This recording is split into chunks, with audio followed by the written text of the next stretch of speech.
that moment for me is quite defining for a number of reasons, and like not all the reasons what people would expect. Like obviously getting an Emmy nomination for something was extraordinary. Like I remember staying up that night waiting for the nominations, because by that stage there'd been enough hype around it that we thought that Hannah might get one, and then she did, and it was pretty amazing to get something that you never thought was possible, because when you're making content here, you're existing within the Australian ecosystem. And so, you know, we have the Logies and we have the actors. And I'd been fortunate enough to had won a couple of actors and had been to the Logies before. So I was just like, okay, so this is like leveling up.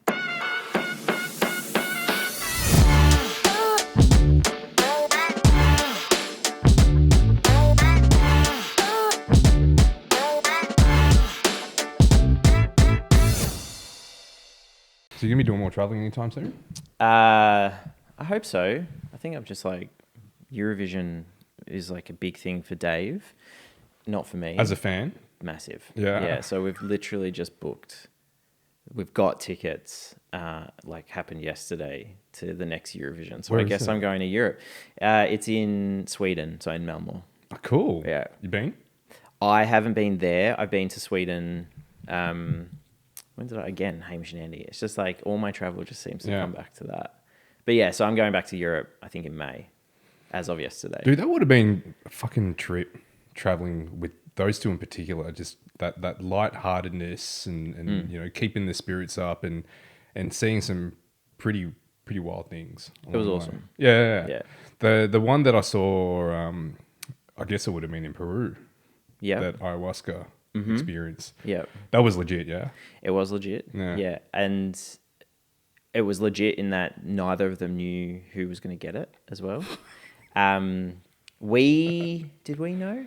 We knew when it was happening, so we knew which tea it was in, because it was like, choose the tea. It was like, yeah. But it was legit. And what followed that evening was just funny.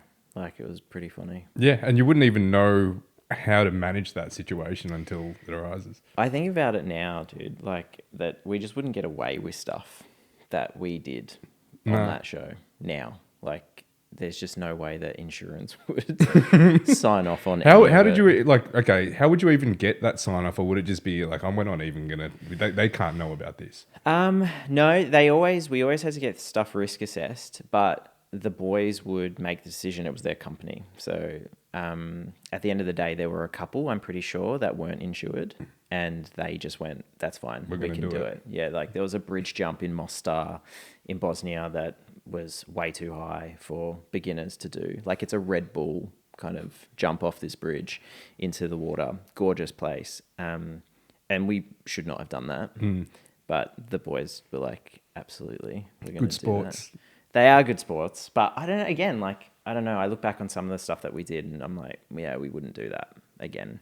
No, man, it was good that they were able, like you were saying, with that it wouldn't be something that you could do now, and they were the sort of the duo that set a standard of sensible comedy, pushing boundaries, and they were at the right age at the right time, and it was just a combination that worked.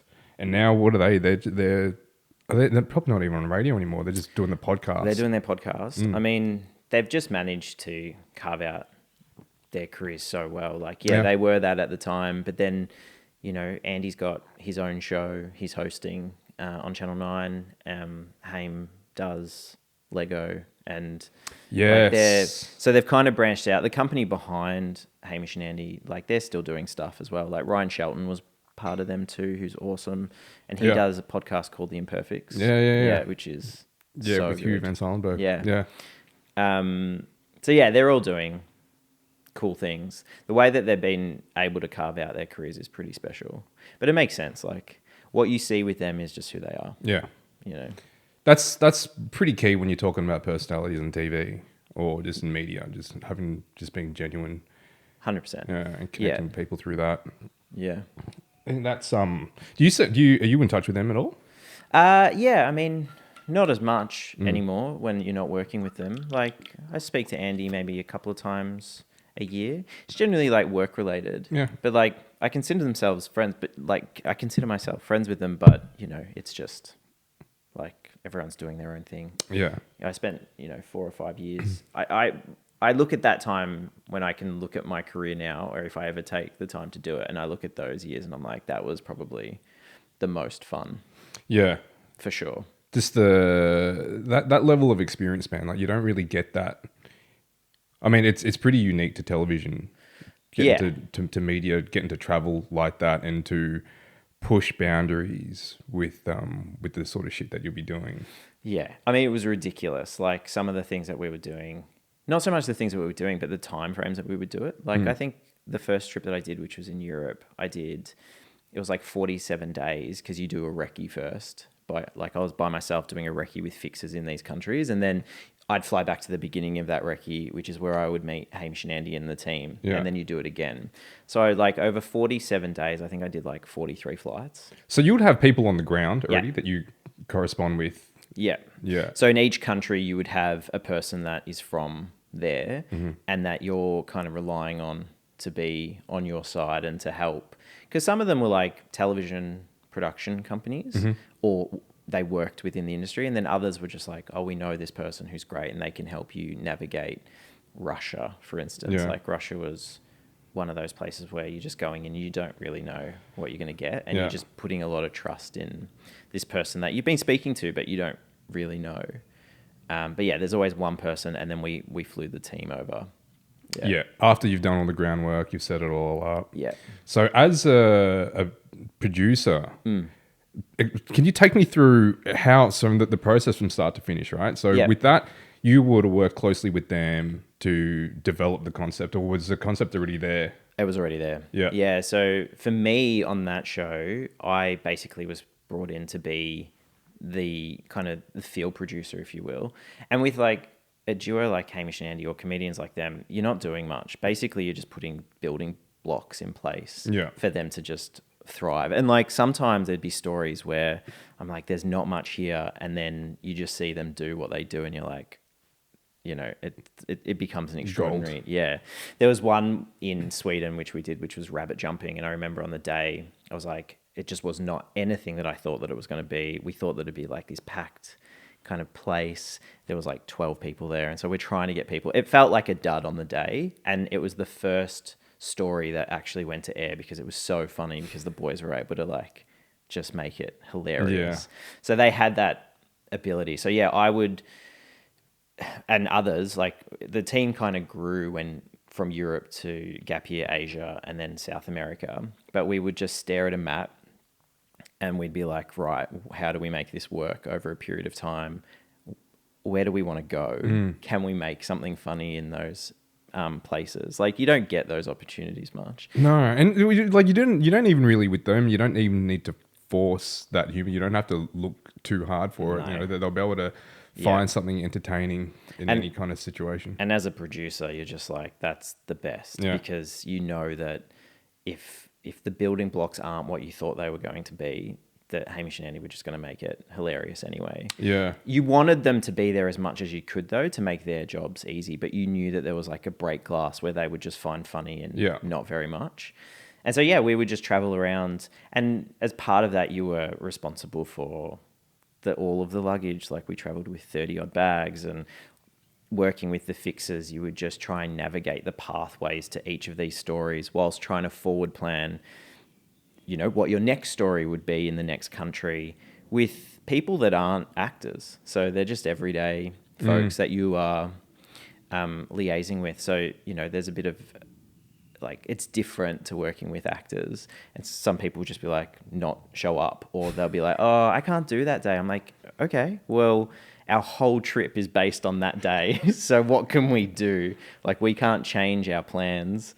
I know that you might think we can, but we just can't. Like, we're literally flying into Venice for the day. So we need you to be there. There's 30 of us showing up, man. Yeah, well, though, there's only like, on that, man, the team was tiny. So I think we were like 8 to 10, like, people just traveling for that. It was a really like run and gun type crew, which you had to be because we were just doing things so quickly.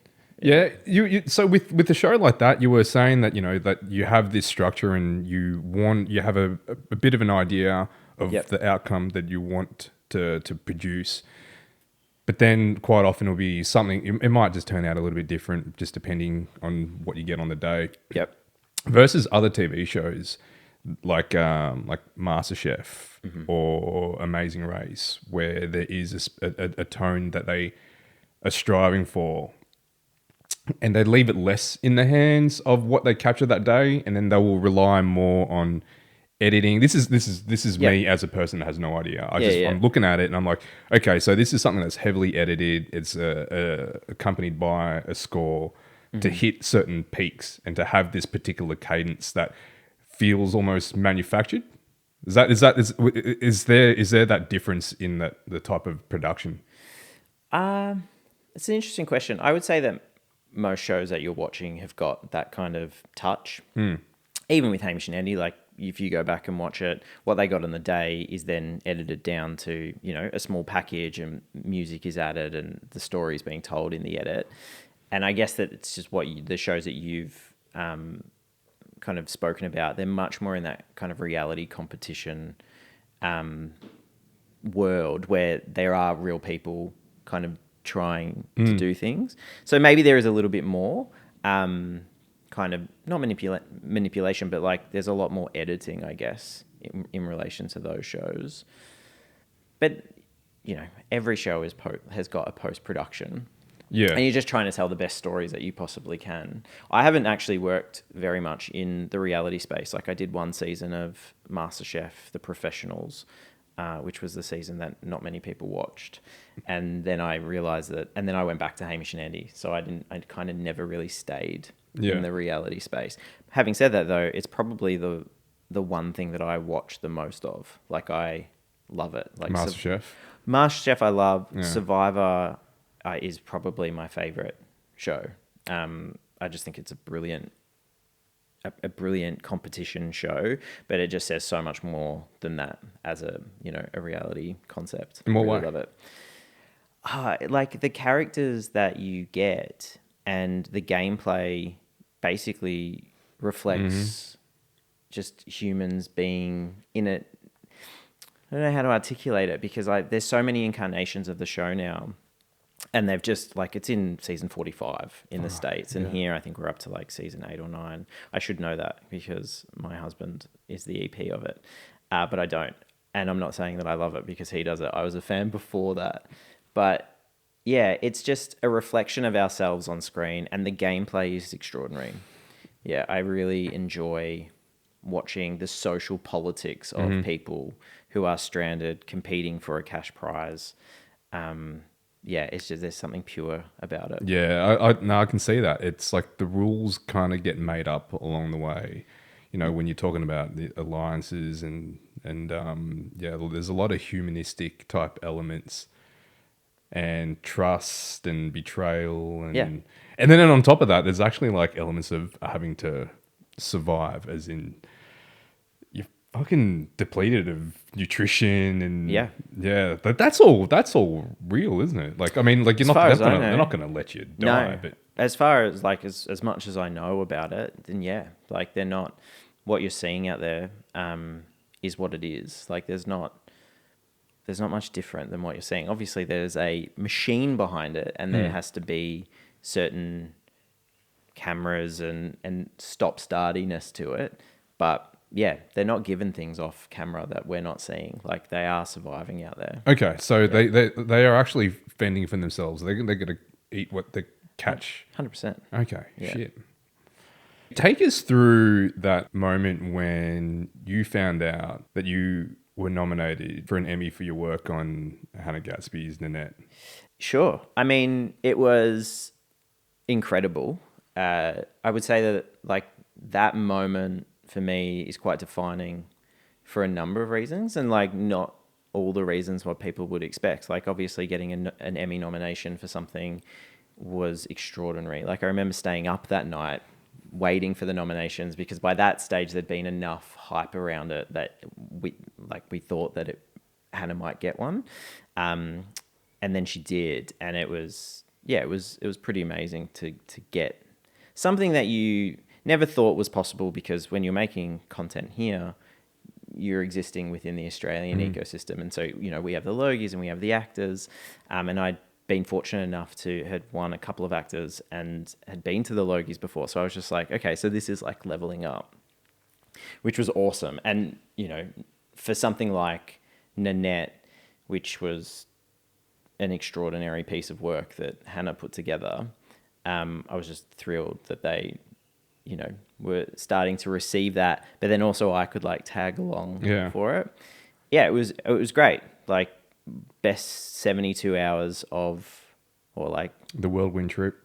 Pretty much. Like, it really was. Like, they fly you over, and your expectation of what it is versus the reality of what it is slightly different. Yeah. Which was actually awesome, because from that moment in time, I felt like it was a really pivotal moment for me, because I was achieving something that I'd wanted to achieve for a really long time. Silly, but like, you know, as a kid I was just like, oh, wouldn't it be great to like socialize with, you know, the elite people in America. And so you're there with these people, but then, you know, on the flip, you just realize that it is just another day. Like, everything that you see of the Emmys is it is what it is. Like, it's glamorous and it's extraordinary, but then on the other side of it, what you're not seeing is that it's just a whole bunch of people walking a red carpet, being kind of normal. And I tell this one story of that day to try and get people to understand what it felt like. Like, we walked the red carpet, we were super early, because we just didn't know any other way. And then as soon as you got in, like, the auditorium was closed. And so the only thing to do would be to get a snack from the cafeteria, which was like popcorn and a warm beer in a plastic cup. And we were sitting on the floor that you paid for, and you're sitting on the floor and you've got like the new Queer Eye Fab Five over there, and then just like people pulling in, sitting on carpet in their best dress. Yeah. And you just kind of laughed. You're like, this is not what I real. thought it was going to be. But I loved it, because it was just one of those moments where I was like, right, okay. So what I thought this is versus the reality of it puts a lot of things into perspective for me. Yeah, it was real. It became almost, it was tangible at that point. But it was so great. Like, it was one of the best kind of weekends. And also I was part of the Creative Arts Emmys. So the main one, if you will, was the following weekend. So it was a little bit more low key, but it would have happened the following weekend too, because it's just... The one that you're at, there was Creative Arts, and then the following week, which would be what, just... It's kind of like the kind of prime time awards. So a lot of the ones talent. that... you know, like best... Not so much. So the comedy stand-up award is in the... They put it in the Creative Arts weekend, because there's just so many. Like, there's so many Emmys that are given out on those days. Right. You know, from makeup to visual effects, they're not part of like the main broadcast. The main broadcasts are your key, like best, you know, TV show and best miniseries, best actor. They're all for those.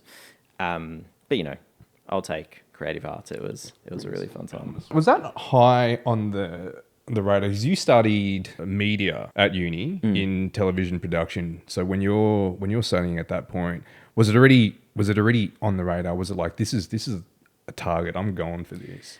Weirdly, yes. Yeah. Like, I'd like to say no to that. Why weirdly though? Because it just feels like such a you know, a childhood dream where you're just like you target these things. So I guess I would say that like my ambition for a weekend like that was pretty like high. Like I wanted it. And then when you get it, I realize I'm like, you know, maybe I didn't need that, because now it's not so much that I didn't need it, but I felt like I just didn't feel any different. And I thought that I would. Yeah. So as a kid, you would be like, oh, if I reach that kind of peak of my career, I'll feel like I've made something of myself. I didn't. And so that was kind of humbling. And that's why I say, to go back, like, why it was such a pivotal moment in my career. Not only are you getting this opportunity to be part of something like that, it was also quite a moment where I kind of parked a lot of my ambition following it, because I realized that what I was doing to that point was like kind of living my life in segments, if you will. Like as a freelancer. I mean, you freelanced a lot as well. Like I was living my life for the contract, and it was like 3 months, 6 months, and if you're lucky enough, like 12 months. And it's always focused on the next thing. Always focused on the next thing. Always focused on what I could be, how I could elevate my career, or what direction I was going to go in. And I think that following that weekend, I realized that I was doing that way too much, and my ambition kind of lowered in a really healthy way after it. And that kind of like childhood dream, to like bring it back, I realized what it was, and that none of that was actually serving me well to be present. It sounds really naff because, you know, people talk about that all the time in terms of, you know, just making sure that you are present and you're focusing on what you're doing now, and the work's got to be good now. And, you know, of course there are elements where you are doing that, but it all kind of crystallized for me at a weekend like that, or looking back on it, that I was not doing that, not enough. And so, yeah, in a weird way, like it just reduced my ambition, but in a good way for me. It could have been one of those things. What was the time frame? So let's say, call it 10 years, maybe longer, right? Between when you set that goal and achieving that goal, and in the pursuit of achieving that came a lot of lessons and a lot of wisdom also, right? So then even though you had set that a benchmark and saying that I'm going to be working towards that, one of the benefits of having that was that it did bring on a whole bunch of other layers to your personality. And then once you had achieved it, you realize that a lot of the fulfillment that you get from the work and you get out of doing what it is that you do isn't tethered to the accolades that come with it, but it's in the work itself. Totally. Yeah. Yeah. And it was weird because it felt like I needed a moment like that for me to realize it, which in hindsight, I think if I'd given it more thought, I would have realized it a lot sooner. But yeah, it was just because of the ridiculousness of that weekend, and kind of it's the Emmys, and then realizing I didn't feel very different at all after it. And I was just kind of thrilled for Hannah, and thrilled for what my contribution could have been to that as well. Because like it was so successful because of what she wrote. What they wrote. And it was just very nice to be part of something like that. And then to like have some life lessons off the back of it. I feel like it's really served me quite well. I really enjoyed Nanette. Yeah, I liked it. But I've seen it post the blow up of it as well. Yep. And so it's hard for me to frame it in the context of the time, which I think is really important.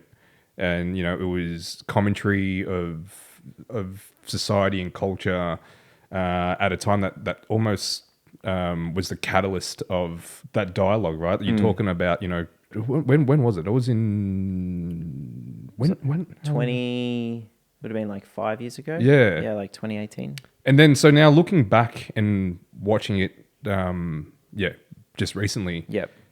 It seemed to be like, what's the big deal? It's interesting. Interesting that you say that. And I don't mean, I'm not to criticize the quality of it. I was more just topically like, why was it such a big deal? Like it seemed like she was just being honest, being transparent, and it didn't seem to be that far-fetched of a statement. Yeah, I guess I would say I've watched it recently too, and I feel like it does, really hold up. And I think that maybe the privilege of our gender gets to, like, we then get to be that that commentary gets to hold, because it's just like, oh yeah, it shouldn't be a big deal. But I think that it is and continues to be for like a whole bunch of people.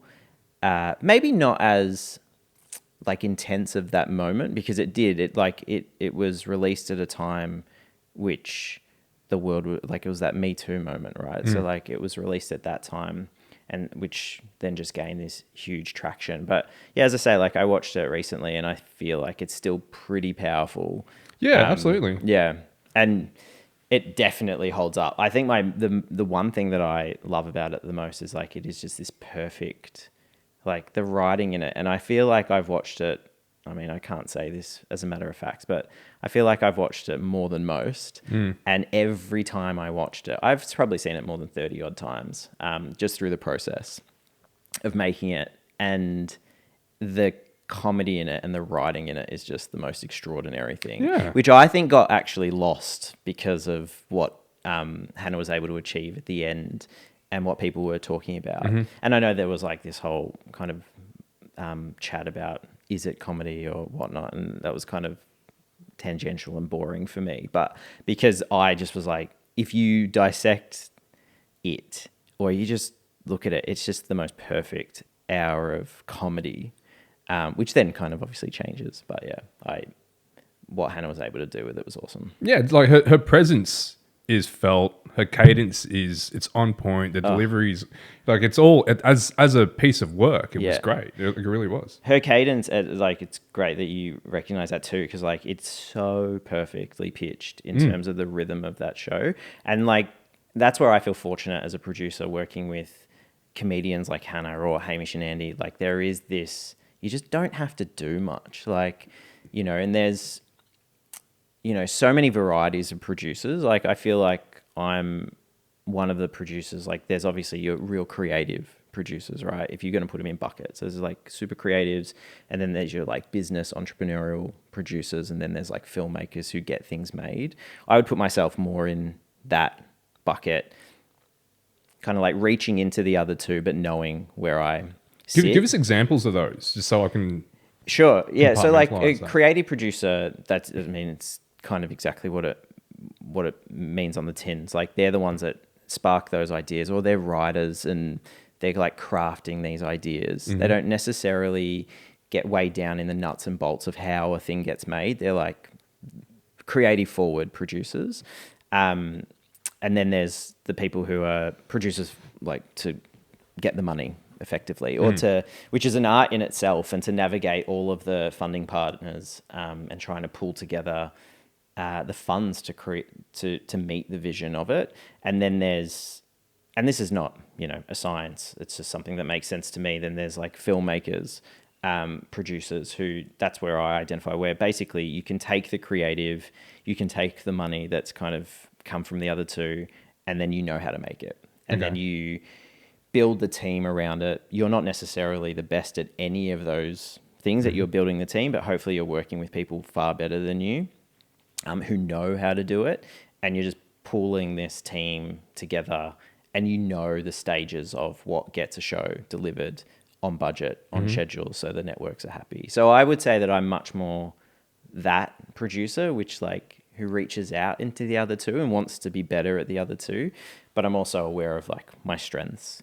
And so like working with comedians and creatives like Hamish Andy, Hannah Gadsby, you just don't have to do very much in terms of the creative, because it's just all there for you. My whole job is just like, don't stomp on a joke effectively. Yeah. It's just like look after the jokes as best as you can. Is that how you've just naturally moved towards doing more comedy? I mean, I started out in I started out as a runner. So it was like on a show called X Factor, so kind of reality. And then I moved my way through like a lot of game shows. And I think that the comedy career, or working in comedy, started out when I kind of was lucky enough to go to Rove. So Rove Live was probably the first. You worked on Rove Live. Yeah, I love that show. It was awesome. Yeah. And I came at it maybe, I think it was like the final 2 years of that run, and that's where I met Hamish and Andy. So I was working with them mainly. Like I was their location coordinator at the time, and then I just found myself in that world and really enjoying it. So it wasn't a conscious thing to land in comedy, but I'm super glad that I have. And from there, I feel like I've taken maybe a couple of small jobs that haven't been in the comedy world, but always just really miss it, because it's just, I mean, it's fun. Yeah. It's like, laughing at work with people who are just extraordinarily funny is awesome. Yeah. So yeah, I've just kind of found my way in it, and because now I know how to work within it, yeah, I've just kind of stuck to it, really. That's not to say that I wouldn't do other things, but there's always, like, in the ideas that I have, they're always kind of got a comedy skew now. So I feel like I'm always going to be there with it. Hey, we spoke about how, you've had a love for television since forever. Yeah. And, that's how you've continued and carried on that journey into TV. With the shifting of the landscape of how we consume media and TV now, what are we missing out on? And because one of the things that I really wish that Lenny had, or even just like even the generation of like teens and the 20-year-olds these days, I loved going to the video store, right? And that was such an experience of like, you pick your overnighter and your 7 weeklies or whatever. And Yep. it was so much fun, man. And like, it didn't even matter what it was that you came home with. The movies could have been shit, and most of the time they were, but you loved that experience. You loved just coming back home and you're sitting down with the family and you'd be watching movies for the week, and that's your school holidays, right? So that was one way of doing it. And like I was saying to you, one of our family traditions was Hey It's Saturday as well, and they don't get that anymore, right? So like, what are we missing out on now? Yeah, I mean, they've tried to bring back Hey It's Saturday a few times. Yeah. And I think the last time they realized that, yeah, it's not hitting the same in terms of that kind of Saturday night. And things have just changed. Like, I agree with you. I hadn't really thought about the blockbuster trips in a really long time. And I would agree. Like, they were great times. You would go and you'd spend like 20 minutes in there. Yeah, man. Trying to work out how your 7 $1 weeklies were going to be spent. I mean, I would say that, like, they do have that experience. It's just they don't have to leave the couch, and they just spend 25 minutes looking at a list of and just things. being shitty at it. Yeah, totally. I mean, it's interesting. It has changed a lot. I do miss it. And yes, of course, there are things that there are shows like Rove. I would say, like, we don't really have that now. I think like Graham Norton is still kicking along, is great, but we haven't had a show like Rove in a really long time. So yeah, of course, I feel like, is the generation now missing out on it? But it's just new things that they're watching and just trying to like work out what that is. How would you work with it now? Because you're talking about a lot of short form content, and you just need to be able to grab their attention and hold it, and just even for like 10 minutes, and then just leave it for them to navigate and hoping to continue and watching the next one. Like, how would you work with that now, though? Well, I mean, it's a good question because, lots of people won't commit to a 45-minute episode. Like, they'll go through all of Stan, Netflix, Amazon. They'll look at everything and then realize that, no, I can't commit to a 45 minutes, but then spend 90 minutes on TikTok. But, I do that as well. Like, and I think a lot of it is in just, I get to make a choice every 3 minutes or every minute and a half. And there's something in that. I might be there for a lot longer than it would have taken me just to watch one episode of like something on linear TV. But I think it's in that choice that I get to make every time. I mean, being a creator now, it's constantly something that we think about. Well, I know I do, just in terms of like, I'm getting older now. Like, what is that generation watching? Everyone talks about how linear television it's got a lifespan, and I mean, I would tend to agree, but I don't know how long I hope it's still got a lot in it, because I think there's still a lot of value in it. But the streamers have come in, and whilst amazing, because there's so much content, it has kind of disrupted that space. So it's just a whole bunch of people now just navigating what that all looks like and asking the question of like, how do we get people to watch? Can it translate?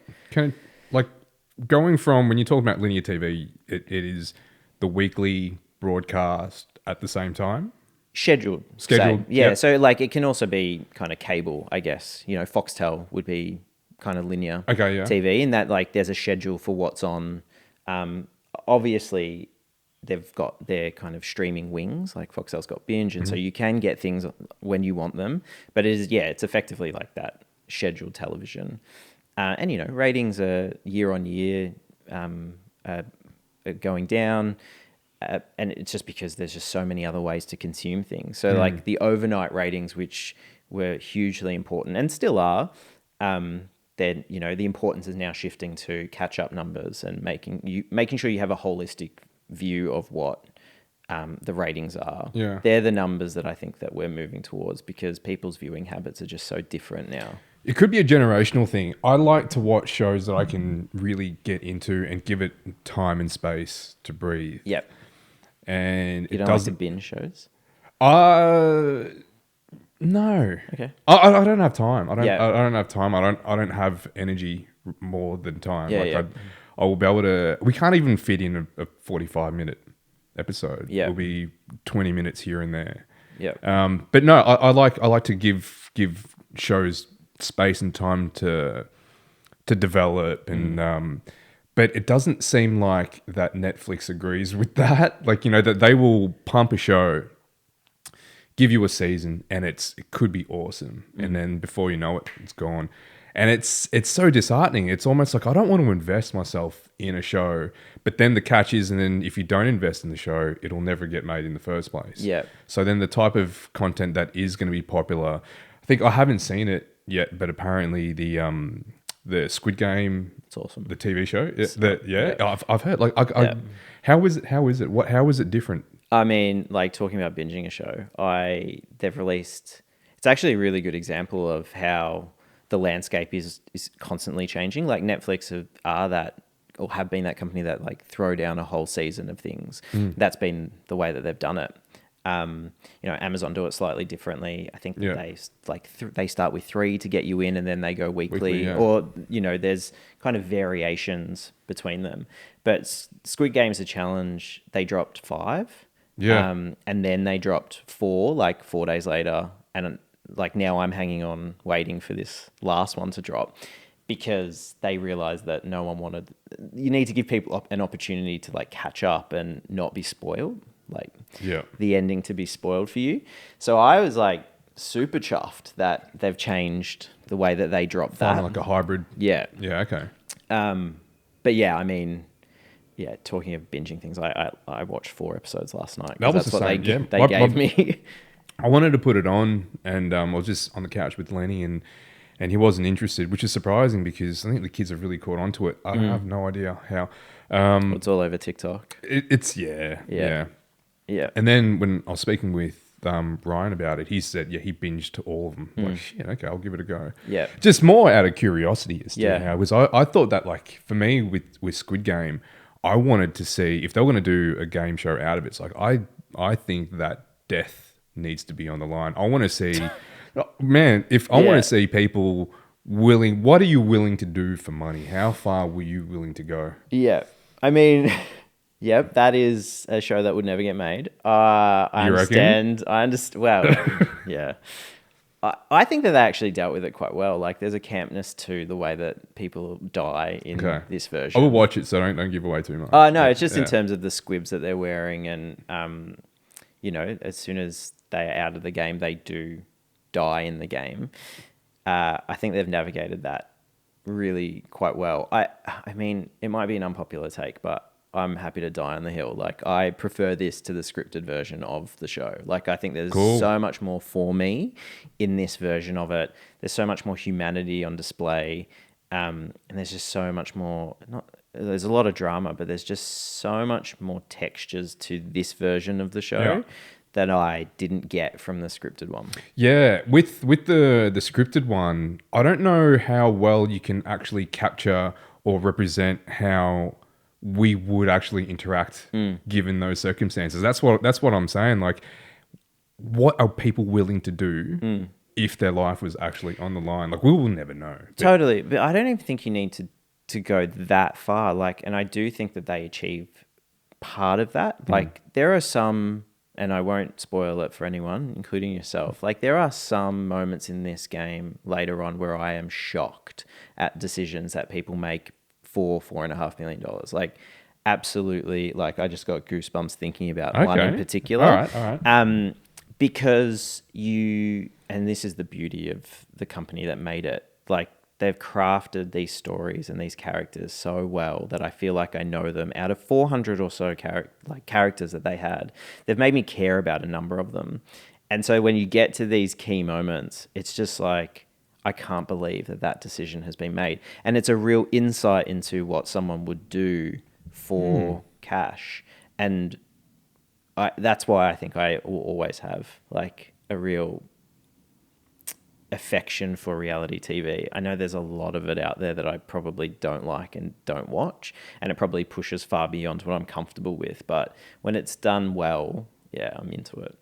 So this would be just a prime example of how a streaming service can bring in the reality television competition-based shows. Yeah. So then, like, you'll be taking notes and looking at it, and you'll be able to peel back the layers and look at the nuance and say, okay, shit, we need a... They've got a formula going on here. Well, I mean, they got to tap like this incredible IP that, you know, the scripted one was huge. So, and there's also like another one which Amazon just put out, which was the 007 like competition reality as well. And like it is a kind of, it's exciting to see that happen. I hope it doesn't move so far away from kind of like new ideas. I don't think it will. I think there's always going to be space for both. But yeah, it is. Those two examples are like noisy because there's already a base and an understanding, which is kind of cool because it does a lot of the work for you already. Like you don't have to learn the mechanics of something. Yeah. And I think maybe, you know, that's why people are deterred from other things because they don't want to learn the mechanics of a new show or, potentially that's what they've not had to do. So it's an easier way in. I'm just kind of like thinking about that now as I talk to you. Well, I loved Succession. We binged on that, it still took us a while to get through it, but it was something that we were watching habitually and we were really excited to get onto the next episode. That one's quite a peculiar one because it was like when I was describing it to people that I hadn't seen it and trying to get them to watch it, I was explaining that I was saying that it's a show where nothing happens other than people talking. Every single character is completely insufferable. You're going to really dislike them and they're going to do something that will maybe redeem themselves and then just completely fuck that up entirely. And that was something that you had to give that show room to breathe. And then when you're looking at over, was it 5 seasons? 4 or 5 seasons? I think, yeah. 5 seasons. But the first 4 and then the 5th one came. It was a build up. Like every year, every season, you could see it just gradually getting bigger and bigger. So you had to give that show space and time to breathe. And it feels like that HBO allow for that, right? So they're still the masters of that, giving shows ample opportunity to build up the momentum and to grow into itself. Yep. Where other streaming platforms don't necessarily feel like that they have that much patience for it. That it's just from first episode we need to set a tone. Yep. And if it means going for shock value, we'll go for shock value, and that will just be, again, like with that's the cadence, and that's what we have to keep up. Yeah, I mean, there are obviously shows that there's been just a couple, I think, that have announced that aren't going to continue. I think that they've given them like maybe 1 or 2 seasons only. Of course, there's going to be fans of those shows that get upset when they don't get renewed. I don't know if it's just specific to Netflix or the streamers that happens. Maybe it's just like because it's so much more noisy, we see it more with them. Yeah. But yeah, I totally take your point. Like I would agree, giving things space to be better and breathe. Like the first seasons of things are tough, and you learn so much from doing a first season. Like I get scared going into a first season. Like there's something super exciting about making a first season of something, but I love going into a second season because everything that you've learned from the first, and this is more from a production point of view, but I'm sure from a creative point of view, it's exactly the same. You just learn so much from it. And so you get to better it.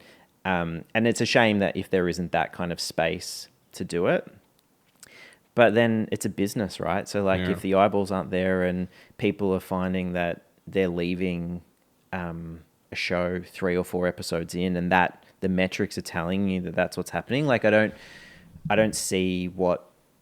Could they go again? Of course. Obviously, it's a lot of money, though, so, like, they're just weighing it up. And it's just a shame because there'd be so many stories out there that would be great to have a second season. There are certain staples Yep. that we will watch. And it's not a matter of trying to replicate that because what's the point?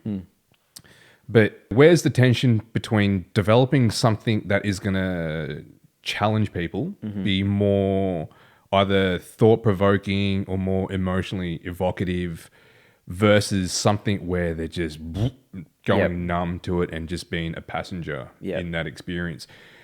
I feel as though that, you know, if everything's been so determined and dictated by data and trends, the danger of that is that we are at mercy of that. And a lot of the things that break through is that they challenge the status quo. You know, that's the nature of creativity, is to do something new, something different. But when you're looking at metrics, you know, do people want that? Do people want to be challenged in that way?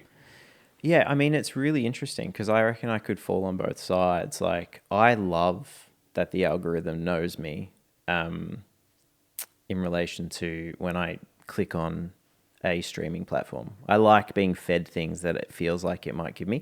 It's not always right, but I do I'm one of the maybe few people that enjoys being targeted for something because it's like, that is what I would watch. Thank you. There's so much content on those platforms that you just have no idea about. So I don't mind it kind of being fed to me in that way. But yeah, I mean,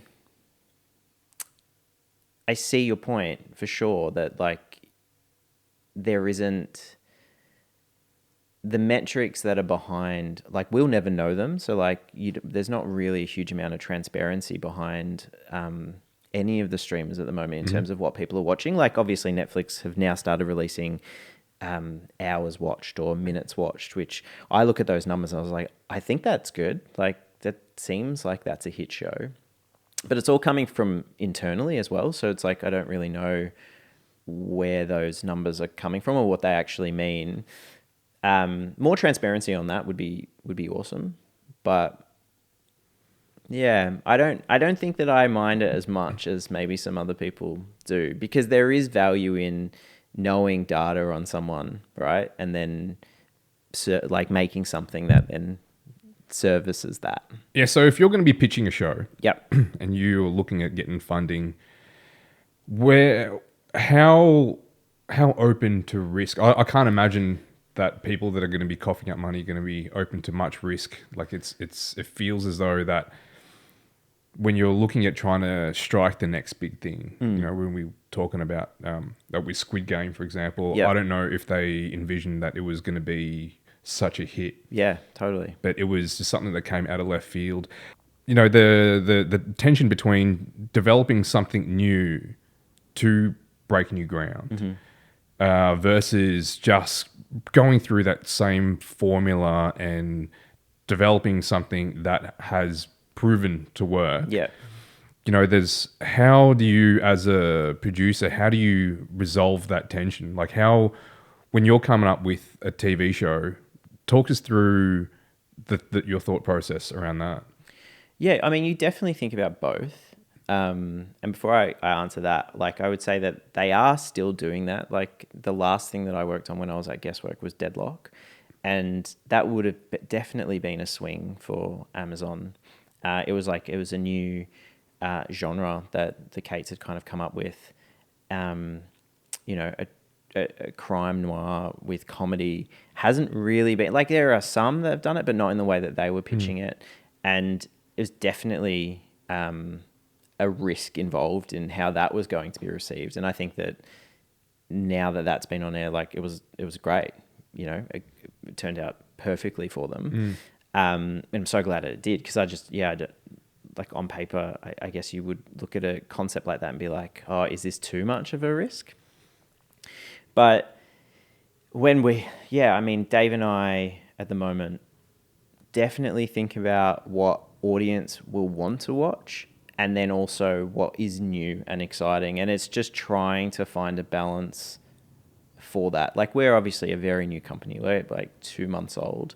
And it's just trying to work out exactly that balance of making something that a network's going to want to buy because they think that people will watch it, and also then just trying to infuse something that other people haven't seen maybe before. It's just a balance for it.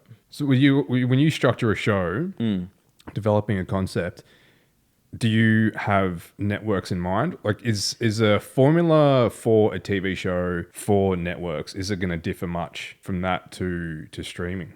Yeah, we definitely do have it in mind, because we feel like they're all looking for something slightly different.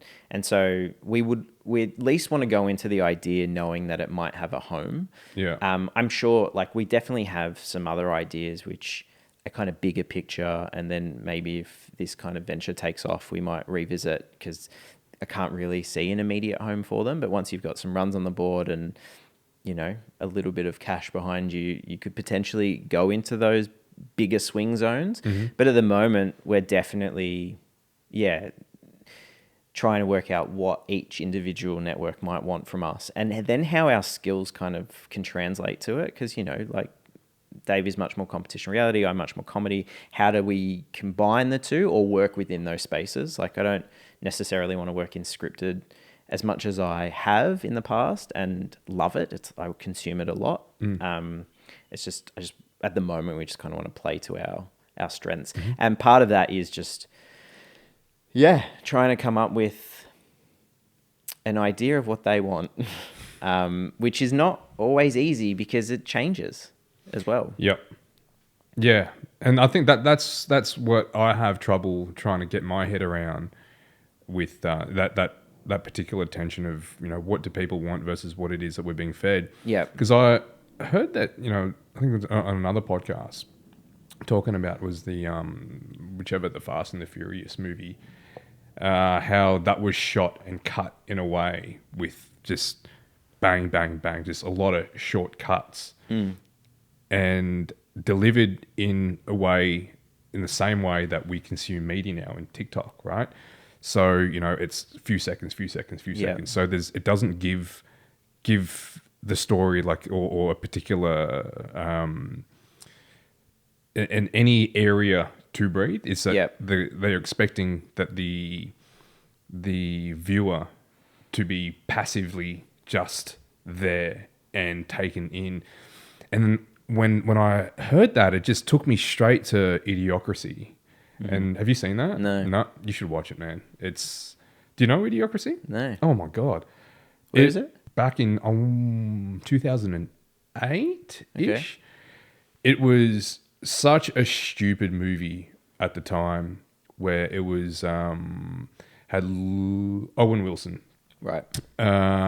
He was in the army, cryogenically frozen by accident, and then ended up in like however far down in the future and in America, and it was just utter despair. And it was a comedy. It was funny. It was funny, and it was I guess it's like commentary on how America could have turned out. And when you see it in 2016, when I think was that around about the Trump era. Yep. And you're like, holy shit, that was actually a lot more prophetic than what you would have expected at the time. Like, for example, the costume designer was trying to find some footwear that was just so insanely ridiculous that there was no way that people were going to catch on to this. They're like, we need to find what's the common footwear that people are going to be wearing that there's just no way that they're going to catch on. Yep. And they landed on Crocs. Great. Yeah. Yeah, I felt like you were going to go there. Yeah. Yeah. So there was a lot of really prophetic moments in that movie. So anyway, there was the TV show at the time. The biggest TV show was a whole bunch of clips similar to what was the thing that we used to watch and people getting hurt a lot? Australia's Funniest Home Video Show. Right. It was like that. It was like Great Australia's Funniest Home Video Show of people getting kicked in the nuts. Yep. So it was just that bang, bang, bang, getting kicked in the nuts, just getting kicked in the nuts all the way through. And that was number one. So now looking at how we consume media, it's very much in that same way. And it's nothing that we're necessarily trying to evoke much thought other than here is just something stupidly funny, right? Like Stace would be counting, like just on TikTok Yeah. and just watching videos of people farting, like fart talk. And Yeah. it's the funniest thing ever. Yeah. And I'm like, what have we come to now? Yeah. What have you come to? So I don't know, man. I find it as, you know, someone like yourself in working, trying to push creativity. How much do you have to push it and then succumb to where we are? Yeah, I think that there's always, I mean, there's anything that I've been part of, there's always like a compromise, I guess. And it's just trying, like as a producer, trying to make those compromises as little as possible. But there always are. Like there's always considerations for other things. I mean, to that point though, like that's, I mean, my TikTok For You page is not that. I'm more on, somehow I found myself on like Book Talk. I don't know how that is, where it's just people reviewing books, which I've actually found quite useful, to be fair, because now I'm just getting back into reading fiction and I'm like, oh, this is good. But yeah, the attention span thing is interesting because I see it in myself a lot. Like it is very rare. I think Succession is one of those shows definitely that I found myself not picking up my phone. And it is super rare that I can watch anything now without reaching for my phone and doing dual things. And so I know that I'm into a show if I'm not doing that. Yeah. Because so many more people, like I've got a mate of mine that who works in TV, he's an excellent person in the industry. He's a director, and so he makes content and he will consume narrative shows in 5 to 7 minute bits across like 30 times. And I'm like, how do you do that? And you know, obviously there's a lot of things going on, but I'm like, I would really like to think that I've got 30 minutes in me to watch something, but we just don't. Like the amount of times I've paused something and come back to it. You know, I went and saw the Scorsese film that's at the cinema at the moment, Flower Moon, and it was like 3 hours 45. And I wished that I was watching that on the couch because I reckon I would have done it over 3 nights.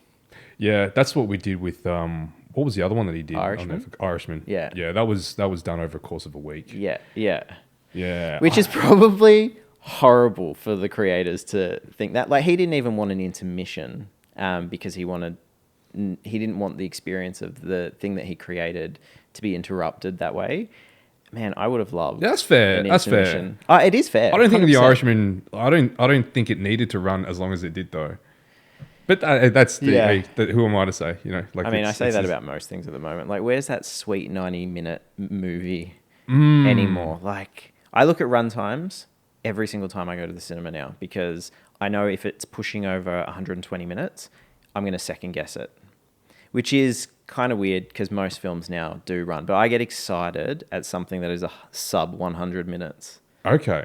I really do because I just feel like things are so long. Yeah, I don't like that. I don't like that 90 minutes. So I think that's just too small of a window to get everything out. Well, look, it depends on what the story is that they're trying to tell. Yeah, but you worked in projection, right? Yeah. So we both did. Yeah. And I think that a lot of it has to do with the fact that we've gone digital, and so it was super expensive to run reels. Like I remember, you know, if there was a movie that had 9 reels, like the Harry Potters when we were doing it, and we're splicing those together, really showing my age now, but we're splicing those together. That is expensive to ship to so many. Whereas now you don't have to ship it. So like there was, I think, I don't even know, like there would have to be a consideration to the length of things that were then distributed on film compared to now where you don't, because it's just a drive that gets delivered. That's a good point. I don't know how much do you reckon that'll just factor in the budget when you're talking about a movie that's dropping $150 million just shipping it where they even really bother with accounting for that? I reckon that you would, yeah. I mean, it's expensive in terms of the distribution. And a lot of films would have more than they've shot. And I just wonder, I don't know, but I wonder whether or not decisions were being made from a more kind of business financial basis to get films onto That's a good point. 5 reels, which were the majority of them when Yeah. we were doing it. And now, like, they would be upwards of 12 if they were still being distributed on film. And if you're distributing that worldwide, which is why, like, if you remember, like, the releases were staggered because we would then get the shitty prints from yeah, of the course. US into Australia, and we would be like, well, this one's scratched. Yeah. Like, we don't have We've to got do that a that lot. anymore. We've got, like, everyone gets it at the same time because there isn't this tangible Yeah. film that you Maybe now have not to even spend the money on. distribution, but just the production cost of that alone. Totally. And so much wastage. Like you can't reuse that shit. No. Man. Once it's done, it's done. It's done. Yeah. So I wonder if that has anything to do with it. But maybe it's got a little bit to do with it. But I want a 5 spool film, 90 minutes. That's my jam. Yeah, and then with 90 minutes, you have that formula. You're like, okay, so in the first 20 minutes, the hero is going to encounter the problem. They're going to spend the 70% of it trying to battle and find their way. And in the last 20 minutes, they're going to overcome the adversity of that villain. And then there it is, bang, done. Yeah. I enjoyed Dune, though. I finished reading that the morning of... It's a great film. Oh yeah. Oh Yeah. man, it did the book justice. Yeah. Absolutely. I would say in some respects better. Not actually no. That's not fair. Not so much better as that when reading the book, it was hard for me to envision some of what was being created. And then when watching the movie, I'm like, okay, that's what that looks like. Yeah. I get it now. That makes sense. It translated like that. Denis Villeneuve, he did a fucking awesome job. Yeah, agreed. Translating That's that. like next year, the second one? It's meant to have been now, but now it's next year. Yeah. Because of all Strikes and all that. yeah. Has that affected much of your work? When I was working at Guesswork, there were a couple of projects that paused for Mm-hmm. sure. Because, you know, there were writers that we were working with that were under certain agreements where they couldn't write. So yeah, they paused. But no, not as much. I think that what the effect was just kind of having to wait and watch to see what they were going to do. Like, I think most people weren't taking pictures at that point Yeah. because, everyone kind of just had to pause a little bit. So it's now just starting to kind of gear back up. I don't think that there's like, I think it'll gear back up more next year because like this time of year everything seems to slow down. But yeah, it didn't really affect us that much. Like with Dave and I would say that it has, like if we were in the scripted space it would have, just because of the actors. Yeah. But in unscripted, not as much. Yeah. I mean, the last strike was the reason why unscripted boomed in the way that it did, like reality Yeah, shows true, that do, makes sense. because you know, there was all of a sudden they needed content, and that's where it kind of flourished. Yeah, and it gave a lot of the, I guess the smaller, like even comedy as well. A lot of the more unknowns use that as an opportunity to claim their space. Yeah, so there's obviously opportunities in those moments, but I think everyone is collectively glad that they've been able to work it out. Yeah. So Maverick is your new thing. You guys still trying to feel it out. Yep. Are you in a position where you've almost cemented, solidified your pocket, your niche? I mean, we're definitely working out. Like we're in business with a studio called Dream Chaser in Sydney, so we're producing stuff with them, which we feel super fortunate to be doing. We are still working out what our niche is going to be. We definitely know it's going to be in comedy and also in competition reality. If they mixed, that would be amazing. Like finding what that would be cool, just because it would service both of us. It's been interesting because, you know, I talked earlier about that ambition and how I felt like it was good to check it in that moment of time. I feel like I've started to get that back over the last kind of 12 months, which has been nice because I can see it and I'm aware of it, and I can just work with it versus it dictating how my career kind of went. So that's been kind of good because I'm excited. I was like, Guesswork was brilliant for me. Like I was there for 7 years and got to work with some of the best people. But you know, towards the end of it, I was just like, I think that I really want to start doing my own thing and getting back on the tools and producing stuff. So like doing that with Dave, like even if he wasn't my partner, I would want someone like him in the business that I go into, because he's pretty extraordinary in what his pocket is. And we have very complementary skill sets. So just trying to work out how best to get that out there. Yeah, know? cool. Yeah. When will we start seeing stuff that's going to be stamped with Maverick? Oh, look, give us 12 to 24 months to, work Cool. through it. Like we at the moment, we're just trying to build out a little slate of ideas. And yeah, I mean, it is a bit of a longer game for us at the moment, because we also want to make sure that the show that we get up, we're going to do right and we can do it well. We don't want to rush into anything. I don't think we need to. And that's kind of like the beauty of partnering with this company as well. Like they're not asking us to rush into anything either. So yeah, and their development team is just killer. So being able to like tap into that, and then what Dave and I can bring is pretty exciting. Awesome, man. Well, look, dude, we look forward to seeing what comes of it. For the minute, where can we find some of your work? What are the pieces? What are your socials? What are my socials? All your socials, anywhere we can connect, discover your work, and to get in touch with you. I mean, socials is just my name. Like that Instagram is probably the one that I use the most. The Bruise. Yeah, _ the Bruise. But yeah, I mean, that's probably the best place to reach out. I mean, LinkedIn is also good. Like I get a whole bunch of people reaching out to me on LinkedIn, which then I then go onto emails with.